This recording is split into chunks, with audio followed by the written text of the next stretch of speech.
Mari kita kenalan dengan Nitro. Apa itu Nitro? Jadi, Nitro ini merupakan server engine modern yang dikembangkan oleh tim Nux ya, untuk membangun backend, API, dan server side logic dengan performance tinggi serta fleksibel dalam deployment. Si Nitro ini berbasis Node.js ya, namun runtime agnostic, artinya bisa berjalan di Deno, Boon, dan Node.js. Mendukung serverless, edges, dan traditional server ya, dan menggunakan H3 sebagai HTTP layer untuk request dan respon handlernya.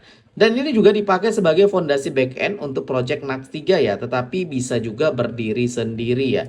Jadi secara singkatnya, si Nitro ini merupakan backend yang ringan, cepat, dan multi-platform menggunakan H3 sebagai HTTP layernya. Nitro ini mendukung konsep folder based routing ya, artinya struktur folder itu menentukan URL endpoint ya, bukan konfigurasi manual routing seperti di Express ya. Jadi ketika kita buat sebuah project, misalnya ini ada folder bawaan ya, namanya roots ya. Misalnya nama filenya hello.ts, ini merupakan endpointnya ya. Jadi kalau kita lihat nih, ketika kita jalankan hello di sini, hello. Oke, dia akan jalankan hello from API ya. Jadi sama seperti yang ada di sini nih. Jadi ketika dijalankan akan kasih pesan hello from API ya. Nah, sekarang di sini saya punya endpoint lagi namanya nodes.ts ya. Jadi kalau kita buat nodes, oke, akan dijalankan dua data ini ya. Data pertama, data kedua. Nah, kalau kita lihat ini datanya ya. Jadi data pertama, data kedua, terus kalau di get ya, maka akan nampilkan. Dan ini karena dummy ya, saya simpan di memory store ya, di server. Nah, waktu get itu manggil data ya, dan total dari data nih ya, totalnya. Nah, sekarang di sini ada method post ya. Method post ini nanti nangkap title dan konten ya. Sekarang kita coba.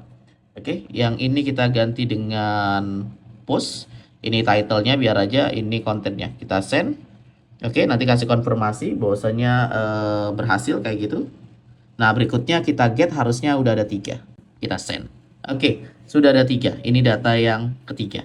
Dan sesederhana itu kita menggunakan endpoint. Nah, sekarang kalau kita misalnya mau ngambil salah satu, misalnya saya mau ngambil data yang pertama ini, kita tinggal mengarah ke sebuah folder nodes terus ID ya. Jadi kita tinggal buat kayak gini, /1 ya.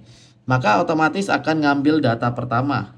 Terus kalau saya buat /2, maka otomatis ngambil data kedua. Sesederhana ini kita buat endpoint ya, dengan konsep struktur base folder. Oke, selamat mencoba si Nitro untuk project serverless API dan backend kamu.